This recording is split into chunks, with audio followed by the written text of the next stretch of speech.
자, 여러분들에게 묻겠습니다. 여러분들에게 묻고 싶습니다. 예수님께서 세우신 제자는 과연 몇 명일까요? 아유, 목사님, 저도 제자인데 지난 2000년 동안 얼마나 많은 수많은 제자들이 있었습니까?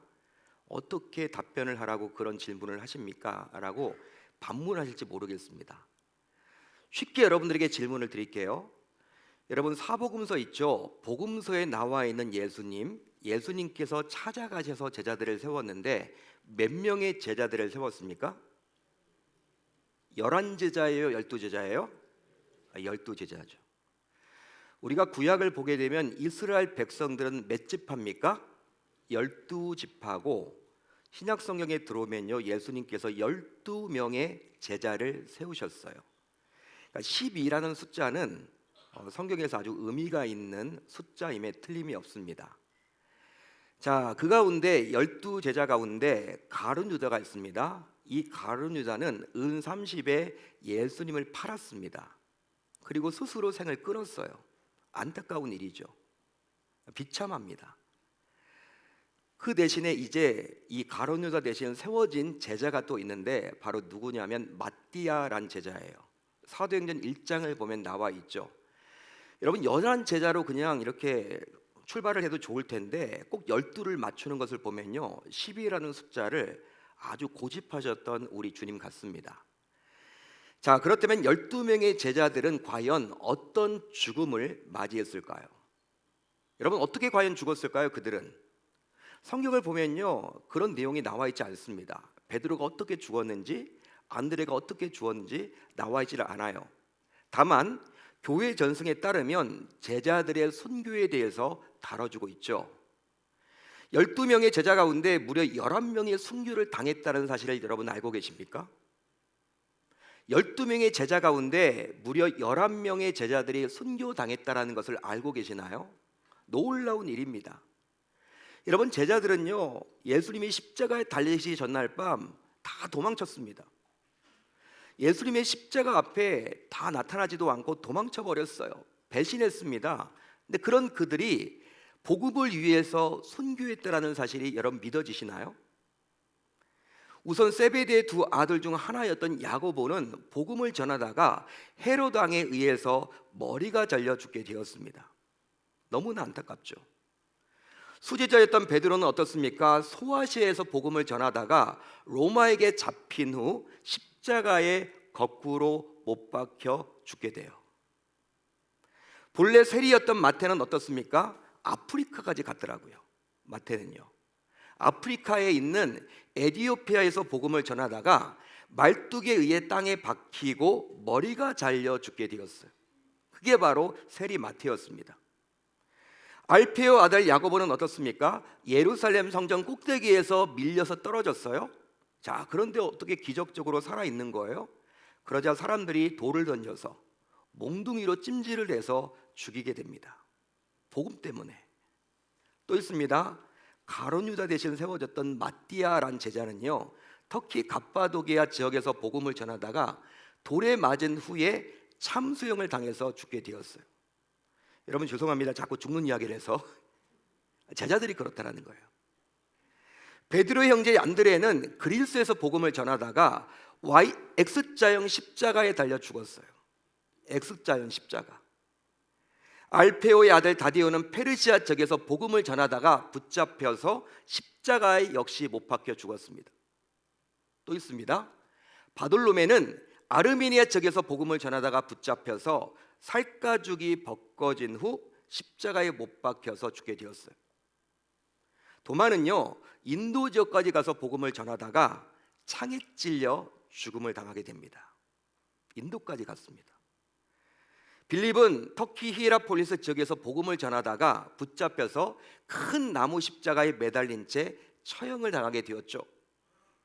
열심당원이었던 시몬은 페르시아에서 톱에 몸이 잘리는 끔찍한 사형법으로 인해서 죽음을 맞이하게 되었어요. 복음 때문에. 이처럼 11명의 제자들 모두 복음을 전하다가 끝내 장렬하게 순교를 당하게 되었습니다. 자, 그렇다면 나머지 제자였던 세베대의 두 아들 중 하나인 사도 요한은 과연 어떻게 되었을까요? 여러분 어떻게 되었을까요? 사도 요한은 소아시아 지역에서 복음을 전하다가 pat모섬에 유배되었고 그곳에서 오랫동안 지내며 요한계시록을 기록했고 이듬해 사면을 받아서 에베소 지역으로 돌아와서 자연사하게 되었습니다. 12명의 제자 가운데 자연사한 유일한 인물은 바로 사도 요한이라는 거예요. 따라서 엄밀하게 말하면 사도 요한만큼은 비록 유배 생활은 했어요. 복음 때문에 갇혀 지냈습니다.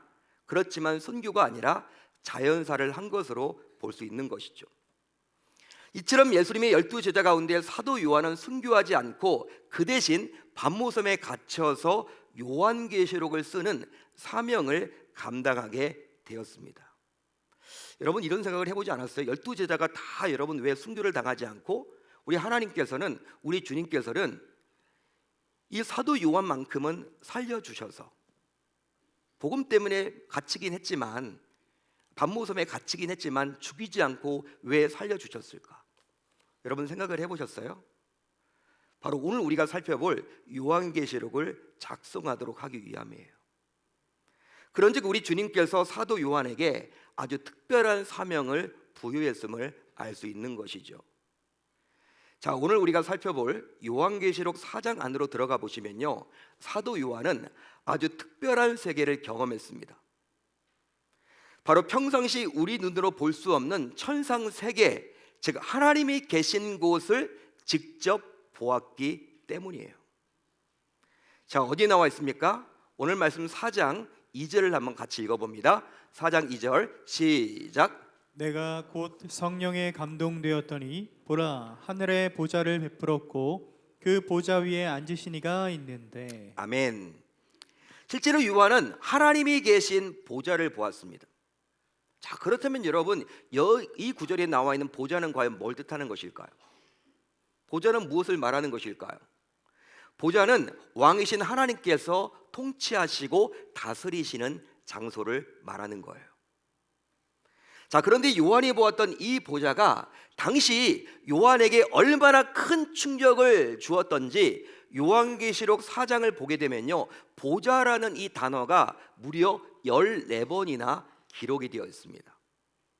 여러분들이 집에 가셔서 여러분 보좌에 한번 동그라미를 쳐보세요. 요한계시록 4장 안에 보좌라는 단어가 몇 번 나와 있는지 14번이나 나와요. 요한계시록 전체에 40번 이상 나오는데 요한계시록 4장에만 무려 14번이나 나오다 보니 요한계시록 4장에서 당시 요한이 보좌를 보고 얼마나 강렬한 인상을 받았는지를 알 수 있는 것이죠. 자, 그렇다면 왜 하나님께서는 요한에게 자기의 보좌를 친히 보여주셨을까요? 자, 그런데 오늘 말씀을 여러분들이 잘 읽어보시면요, 요한이 하나님의 보좌뿐만 아니라 또 하늘의 열린 문을 보았음을 알 수 있습니다. 어디 나와 있습니까? 오늘 말씀 1절을 볼까요? 우리 한번 같이 읽어봅니다. 시작. 이 일 후에 내가 보니 하늘에 열린 문이 있는데. 아멘. 여기서 열린 문은 바로 하늘로 들어가는 문이 열렸다라는 의미예요. 하늘로 들어가는 문이 열렸다. 한마디로 하늘로 가는 길이 열렸다라는 의미입니다. 그런데 더 놀랍게도 열린 하늘문에서 나팔 소리 같은 음성이 들리면서 그 문으로 사도 요한이 올라오도록 초청했다라는 사실이에요. 자, 그렇다면 정말 사도 요한은 하늘에 열린 문으로 천국에 올라갈 수 있었을까요? 지금 사도 요한은 지상에서 육신의 몸을 입은 상태입니다. 비록 pat모섬에 갇혀 있는 상황이지만 저와 여러분들처럼 육을 안고 있는 상황이에요. 아직 죽지 않았습니다. 자, 그런데 정말 그대로 하늘까지 올라갈 수 있을까요? 육을 가지고 올라갈 수 있을까요, 여러분들? 이 말씀을 들은 여러분들은 신앙생활을 하면서 하늘에서 문이 열리는 경험을 해본 적이 있으십니까? 더 나아가 너무나도 궁금한 것은 왜 하나님께서 사도 요한에게 자기의 보좌를 보여주시고 또 하늘문을 열어서 그리로 들어오라고 초청을 하셨냐는 거예요. 여러분 왜 그랬을까요? 우리 하나님께서 왜 사도 요한을 초청하셨을까요? 심지어 하늘에서 문이 열리는 경험을 한다면 이것은 죽음을 뜻하는 겁니다. 여러분, 죽는 거죠. 하늘의 문이 열린다는 것은요, 죽음을 뜻하는 거예요. 그렇기 때문에 여러분들은 죽음을 각오하고 이런 경험을 하고 싶으세요? 아니면 죽는 거기 때문에 피하고 싶으십니까? 어떠십니까? 자, 그러면 왜 하나님께서는 사도 요한에게 자신의 보좌가 열린, 자신의 보좌와 열린 하늘문을 보여주셨을까요? 여러분, 우리 주님께서는 왜 자신의 보좌와 열린 하늘문을 우리에게 왜 보여주셨을까? 사도 요한에게 왜 보여주셨을까? 그것은 바로 하나님이신 예수 그리스도를 바르게 믿고 따르는 자들에게 무언가 소망을 주기 위해서입니다. 소망을 주기 위해서입니다. 그러기에 이것은 하나님의 특별한 계시인 셈이죠. 할렐루야, 할렐루야. 즉, 열린 하늘문을 통해서 하나님의 보좌를 보고 힘을 내라는 소망의 메시지가 담겨져 있는 거예요. 한마디로 하늘의 문을 열어주시며 천국은 막연한 세계가 아니라 하나님께서 친히 다스리시는 엄연히 존재하는 세계임을 만천하에 보여주시며 끝까지 힘을 내라는 메시지입니다. 여러분, 실제로 당시 사도 요한은요, 반모섬의 죄수의 신분으로 갇혀 지내야만 했어요. 반모섬에. 자, 그러다 보니 언제 그곳에서 나오게 될지도 모르는 상태에서 하루하루를 힘겹게 살아내야만 했습니다. 여러분, 교도소에 가시는 분들 이야기를 들어보면요, 이 형량을 받고 교도소에 들어가잖아요. 갇히게 되잖아요. 뭐 5년형을 받았다. 여러분, 그 날짜가 그렇게 기다려진다는 거예요. 아, 내가 5년 후에는 이제 자유의 몸이 되는 거구나. 자, 그런데 여러분, 당시 사도 요한은요, 몇 년형 받은 게 없습니다. 반모섬, 당시 여러분, 반모섬은요, 죽음의 섬이에요. 죽는 거나 마찬가지입니다. 그 섬에 갇혔다라는 것은요, 여러분, 그냥 죽음이에요. 죽음 그 자체예요. 바로 죽이지 않는 것이지 죽음과 마찬가지인 거예요. 몇 년형 받고 여러분 그곳에 들어간 게 아니에요. 여러분, 사도 요한의 입장에서는요, 어떤 마음일까요? 아, 내가 언제 나가지? 나갈 수나 있을까? 정말 여기서 살다가 내가 이렇게 죽는 거 아닌가? 하루하루를 불행하게, 불편하게, 힘들고 어렵게 두려운 마음속에서 살아갈 수밖에 없었던 거예요. 더욱이 요즘도 성지순례를 갈 때 반모섬은요, 배를 타고 가야만 하기 때문에 좋은 날씨에만 들어갈 수 있다고 그래요. 여러분, 그리스나 터키에 우리가 성지순례를 가는 분들이 있지 않습니까? 반모섬이 여러분들, 이건 여러분 간다고 해도 가는 분들보다도 못 가는 분들이 더 많아요. 날씨가 좋지 않다고 합니다. 항상 그쪽 날씨는요, 이렇게 풍랑이 일어가지고 좋은 곳이 아니에요. 여러분, 지금도 그런데 2000년 전이니 그 반모섬은요, 죽음의 섬이에요. 갇히면 끝이에요. 나오지도 못합니다. 낯선 의지임에 틀림이 없었던 것이죠. 자, 그러니 요한의 입장에서는요, 이 얼마나 외롭고 처량한 신세였겠습니까? 더 나아가 그가 이런 환난과 핍박의 신세에 처하게 된 것은요, 자신이 잘못한 것은 아무것도 없어요. 단순히 복음 전하다가 그렇게 된 것입니다.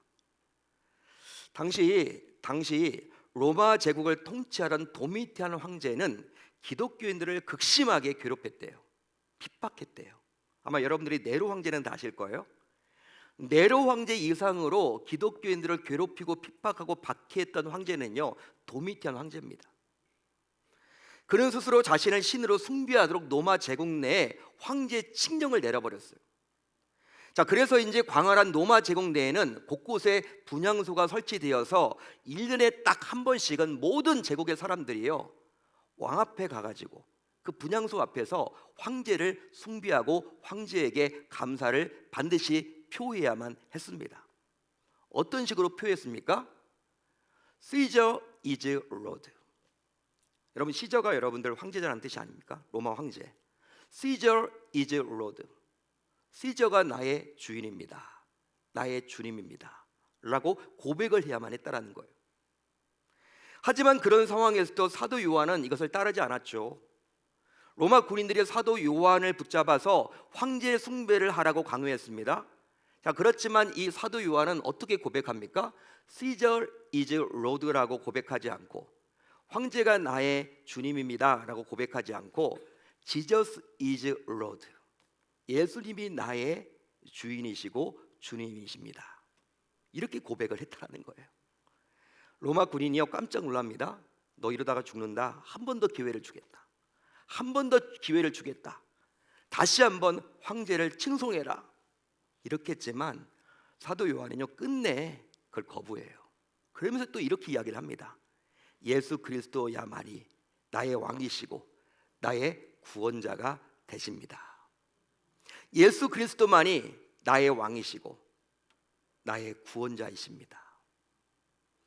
이런 사도 요한의 말에 로마 군인은 깜짝 놀랐고요. 결과적으로 바로 잡혀서 이제 죽음의 섬이었던 반모로 보내게 됩니다.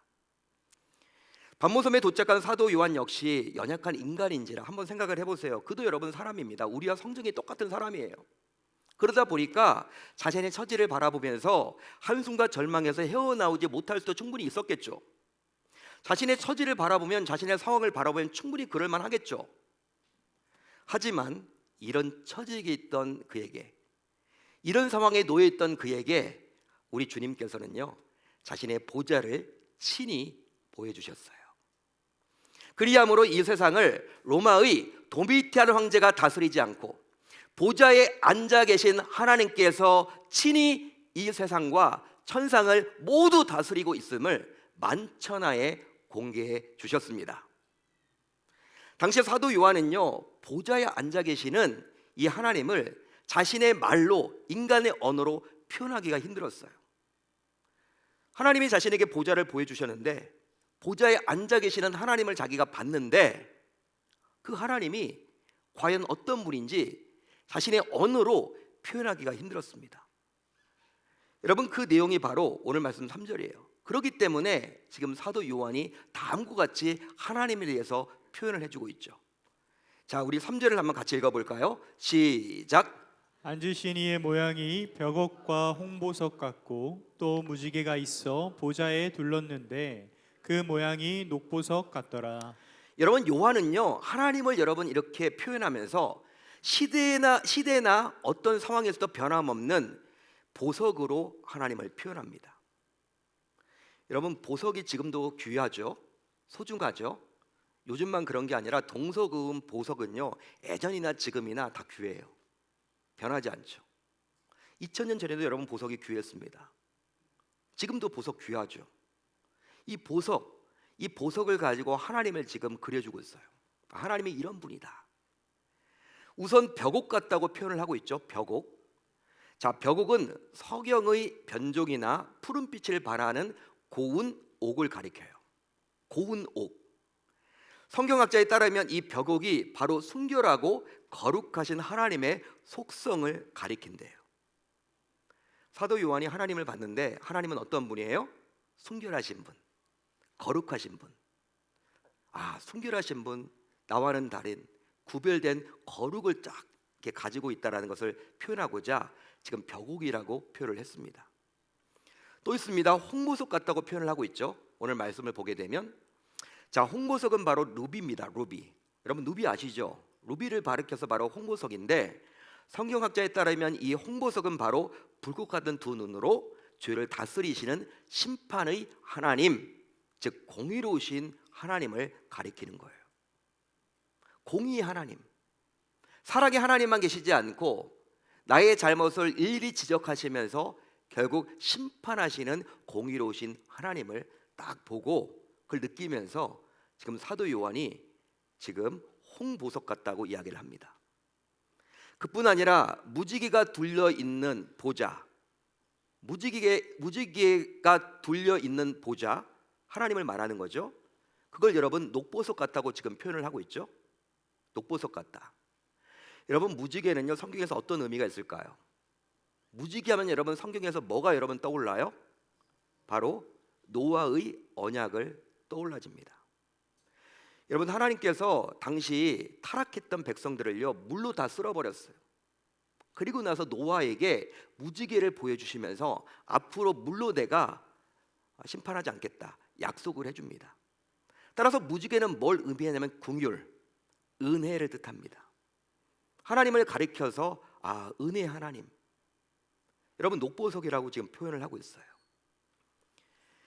자, 이와 같은 다양한 속성들을 가진 하나님께서 하늘 보좌에 앉아 계시는 거예요. 하늘 보좌에 앉아 계십니다. 사도 요한은 보좌에 앉아 계신 이런 하나님을 면밀하게 바라보면서 눈에 보이는 로마의 도미티안 황제가 아니라 하나님만이 진정한 통치자가 되시고 절대 군주가 되셔서 과거와 현재와 앞으로 일어날 미래까지도 주관할 것임을 확신하게 되었습니다. 그러니 이런 보좌에 앉아 계신 하나님을 보면서 비록 자기 자신이 반무섬에 갇혀 있는 불행한 상황이지만 사도 요한은요, 하나님의 보좌를 바라보면서 위로를 받았던 거예요. 격려를 받을 수 있었던 것입니다. 할렐루야, 할렐루야. 이처럼 이 세상의 역사를 주관하시는 분은요, 세상의 통치자가 아니라 바로 만군의 왕이신 여호와 하나님이십니다. 그래서 이제 사도 바울 역시 다음과 같이 고백하게 이르렀죠. 자, 로마서 11장 36절을 한번 같이 읽어봅니다. 우리 한번 같이 읽어볼까요? 시작. 이는 만물이 주에게서 나오고 주로 말미암고 주에게로 돌아감이라. 그에게 영광이 세세에 있을지어다. 아멘.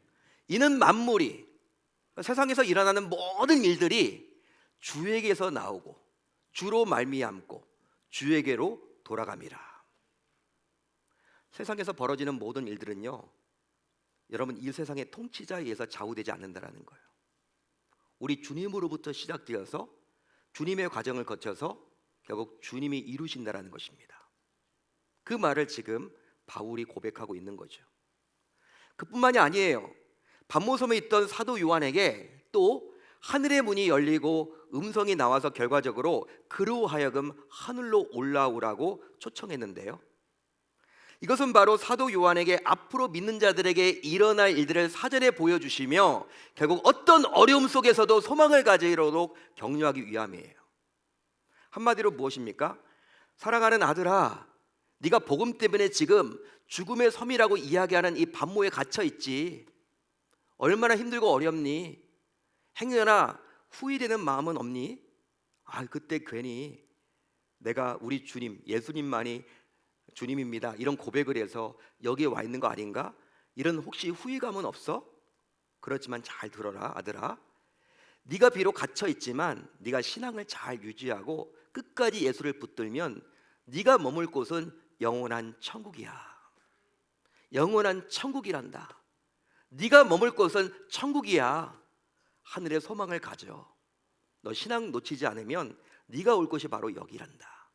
우리 주님께서 보여주시면서 그를 위로하고 격려를 해주셨습니다.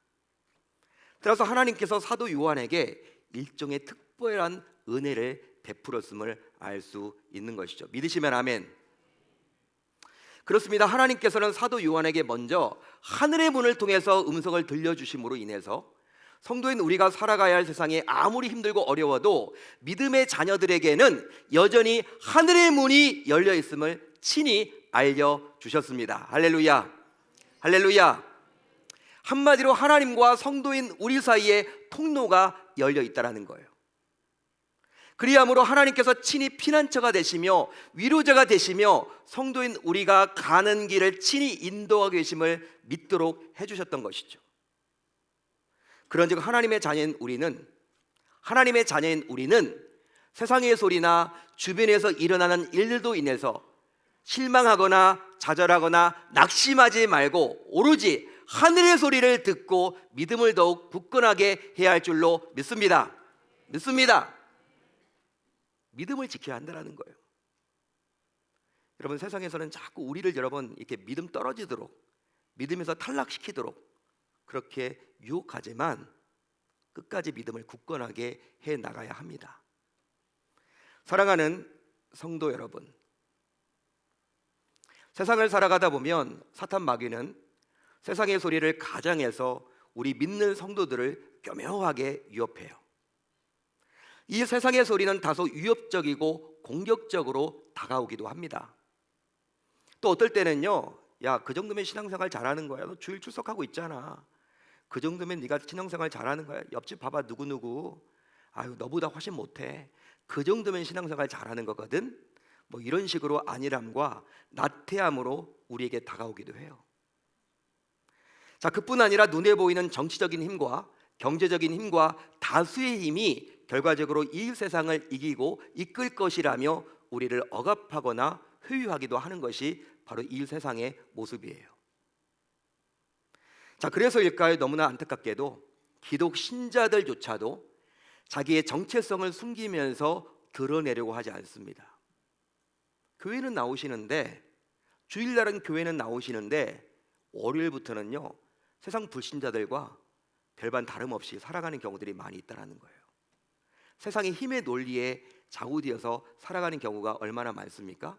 그게 저의 모습이고 여러분들의 모습 아닌가요?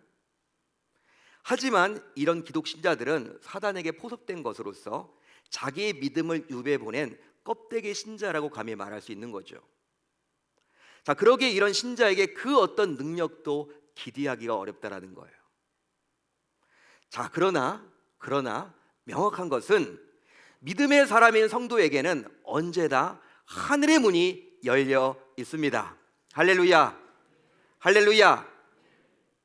한마디로 창세 이래 하나님의 자녀들에게 하늘 문이 닫힌 적은 단 한 번도 없다라는 거예요.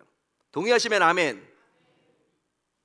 그러기에 이제 여러분들이 하나님의 자녀가 맞다면, 내가 하나님의 자녀가 맞다면 다음과 같이 다짐하고 결단을 해 봅시다. 먼저 세상에 굴복하지 맙시다. 세상에 굴복하지 맙시다. 세상은요 성도인 우리를 굴복시키기 위해서 온갖 짓을 다 해요.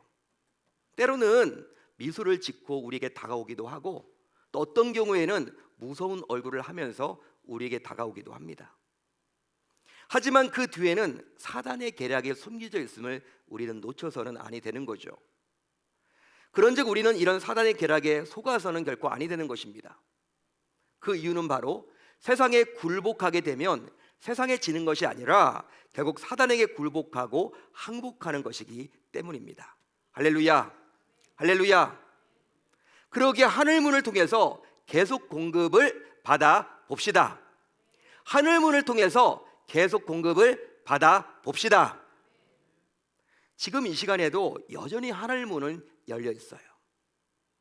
2000년 전 사도 요한에게 열려졌던 하늘문이 2025년도를 살아가고 있는 저와 여러분들에게 동일하게 열려 있습니다.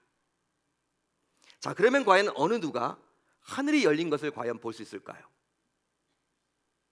여러분, 어느 누가 하늘이 열린 것을 과연 볼 수 있을까요? 오늘 말씀 2절을 보면요, 사도 요한은 다음과 같이 고백을 해주고 있어요. 솔직한 고백이에요. 어떤 고백입니까? 내가 곧 성령에 감동되었더니, 내가 곧 성령에 감동되었더니. 할렐루야, 할렐루야. 따라서 사도 요한이 성령에 갇혔기에, 성령에 감동되었기에, 성령 충만을 입었기에 하늘문이 열린 것을 보았다는 의미입니다. 그런즉 이제 성도인 우리 역시 오직 예수의 영인 성령에 사로잡혀 살아감으로 말미암아 하늘에 열린 문으로 우리 주님이 부어주시는 각종 은혜와 능력을 받아 누려야 할 줄로 믿습니다. 그러기에 단순히 주일에 교회에 나오고 봉사만 하는 종교 생활에서 벗어나서 성령에 사로잡혀 살아감으로 말미암아 우리 주님께서 사도 요한에게 보여주셨던 그 놀라운 은혜와 기적의 복을 성도인 우리 모두 동일하게 맛보며 살아갈 수 있어야 할 줄로 믿습니다. 따라서 이제부터 성도인 우리 모두 기도 제목이 바뀌었으면 좋겠어요. 혹시 여러분들 가운데 이렇게 기도하시는 분이 계십니까? 주님, 하늘의 문을 열어주소서, 하늘의 문을 열어주소서. 이렇게 기도하는 분들이 계신가요? 이렇게 기도하신다면 이제 기도 제목이 달라져야 돼요. 하늘의 문은요 이미 열려 있습니다. 열려 있어요. 주님, 하늘의 문을 열려주소서. 어떤 의도인지는 알아. 근데 그런 기도를 할 때 우리 주님이 어떻게 이야기할까요? 우리에게, 아들아, 딸아, 이미 하늘 문은 열려 있거든. 네가 그것을 못 볼 뿐이야. 따라서 여러분, 우리가 어떻게 기도를 해야 되느냐? 이미 열린 하늘 문을 통해서 기적을 맛보게 해달라고 기도해야 할 줄로 믿습니다. 여러분, 성도인 여러분들 역시 사도 요한처럼 열린 하늘문을 통해서 하나님의 보좌를 보고 하나님의 은혜를 체험하기를 원하십니까? 기대하십니까? 소망하십니까? 그렇다면 금년 한 해를 보내면서 사도 요한처럼 세상에 나가서도 신앙의 정체성망은 반드시 지켜야 할 줄로 믿습니다. 즉 어디서든지 교회 밖에 어디서든지, 교회 안에서만이 아니라 교회 밖에 어디서든지 그 누구를 만나든지 간에 나는 예수쟁이다, 나는 예수 믿는 크리스천이다, 나는 집사다, 나는 권사다, 나는 안수집사다, 나는 장로다, 나는 목사다, 떳떳하게 당당히 밝혀야만 하는 거예요. 그럴 때 약 2000년 전 사도 요한이 맛봤던 우리 주님이 베푼 놀라운 은혜를 이 시대를 살아가는 우리 역시 동일하게 맛보게 될 줄로 믿습니다. 그렇게 멋지게 금년 한 해를 살아보겠다라고 결단하고 다짐하는 저와 여러분들이 다 되실 수 있기를 우리 주님의 이름으로 축원합니다. 하늘의 문을 열어달라고 기도하는 대신에 이미 열려 있는 이 하늘의 문을 통해서 사도 요한이 맛봤던 그 동일한 은혜를, 기적을 나도 맛보게 해달라고 기도하는 저 여러분들이 다 되실 수 있기를 우리 주님의 이름으로 축원합니다.